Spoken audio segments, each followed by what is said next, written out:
ایران کے بادشاہ نے اپنے بیٹے کو پڑھانے کے لیے ایک استاد صاحب کا بندوبست کیا۔ استاد صاحب کو کہا کہ میرے بچے کو دین پڑھائیے، میں چاہتا ہوں کل اس نے عنان حکومت کو سنبھالنا ہے تو یہ دین سے آگاہ ہو جائے، اس کو کچھ سکھائیے، پڑھائیے۔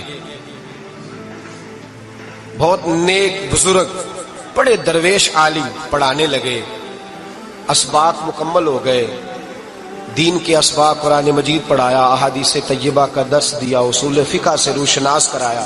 جب بچے نے مکمل تعلیم حاصل کر لی اور آمین ہو گئی، دستار ہو گئی، فارغ ہو گئے، تو پھر ایک دن استاد صاحب نے کہا بیٹے کل تم نے ضرور آنا ہے، کچھ بات کرنی ہے۔ شہزادہ گیا ملنے استاد صاحب سے، استاد صاحب نے کنڈی لگا لی، ہاتھ میں درہ پکڑ لیا، مار مار کے پورے وجود کو زخمی کر دیا، کوئی غلطی نہیں، کوئی بات نہیں، مارا۔ اب بچہ آیا آ کے بادشاہ سلامت سے کہا کہ ابا جی سمجھ نہیں آئی، بڑا مارا ہے استاد۔ تو سیانے تھے نا بادشاہ، یہاں تو قاری صاحب روز کٹہرے میں کھڑے ہوتے ہیں، مولوی صاحب آپ نے میرے بچے کو کیوں مارا ہے؟ آپ 8,000 کے مولوی ہیں، میرا کئی کروڑ کا بچہ ہے، سویرے بدل لیں گے، خبردار آپ نے بچے کو ہاتھ لگایا، اپنی حیثیت میں رہے معاذ۔ جو قومیں استادوں کو کٹہروں میں کھڑا کرتی ہیں وہ ترقی نہیں کر پاتی، جو استادوں کو کٹہروں میں روز کھڑا کرتے ہیں۔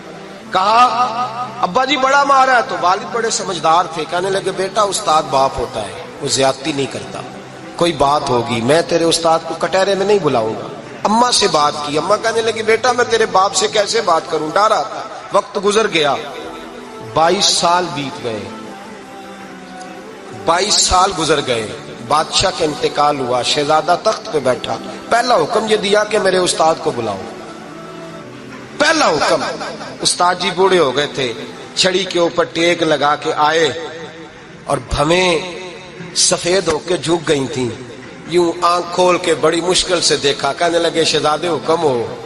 کم میں شہزادہ نہیں، اب میں بادشاہ بن گیا ہوں۔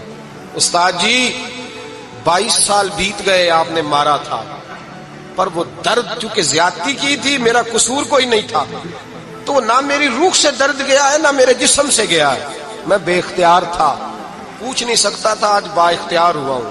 سب سے پہلے پہلا حکم آپ کو دیا، بلایا ہے، بتائے کیوں مارا تھا، کیوں مجھے مارا تھا، میری زیادتی بتائے۔ تو استاد بوڑھے استاد کی آنکھیں آنسوؤں سے بھر گئیں، کہنے لگے بیٹے بس آج کے دن کے لیے مارا تھا، یہ جو دن آ گیا نا میری زندگی میں اس لیے مارا تھا، یہ میں چاہتا تھا میری زندگی میں وقت ہے، آج کے بس میری مراد پوری ہو گئی۔ کہ صاحب کس لیے، مجھے بھی سمجھائے۔ آپ فرمانے لگے کتنی دیر ہو گئی تجھے مار کھائے ہوئے، کتنا زمانہ بیت گیا؟ کہنے لگا 22 سال۔ فرمایا زخم بھولے تو نہیں، درد ختم تو نہیں ہوئی، تمہیں بات 1 منٹ کے لیے بھی تمہارے حافظے سے محو تو نہیں ہوئی؟ کہ استاد جی روز رات کو یاد آتی، روز خیال آتا تھا۔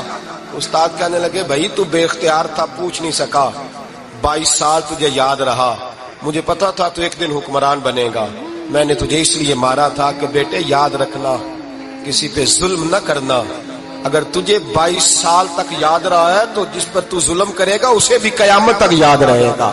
اور یہ یاد رکھنا تو آج با اختیار ہوا تو تو نے مجھے بلا لیا ہے، قیامت کے دن غریب با اختیار ہو جائیں گے، مظلوم با اختیار ہو جائیں گے، وہ با اختیار ہوں گے للہ الواحد القہار، رب کریم کی بارگاہ کے اندر ان کا اختیار ہوگا، اکیلے اللہ کی حکمرانی ہوگی۔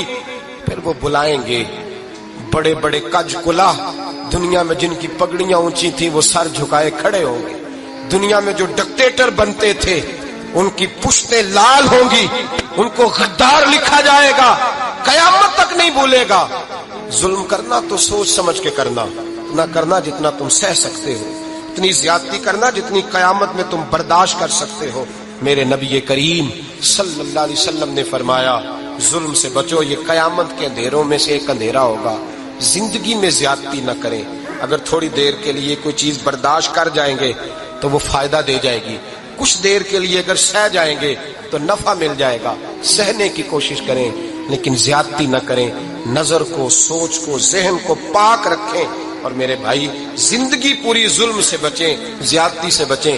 امیر المومنین حضرت جناب سیدنا عمر فاروق رضی اللہ تعالیٰ عنہ رات گھر میں تھے تو رونے لگے،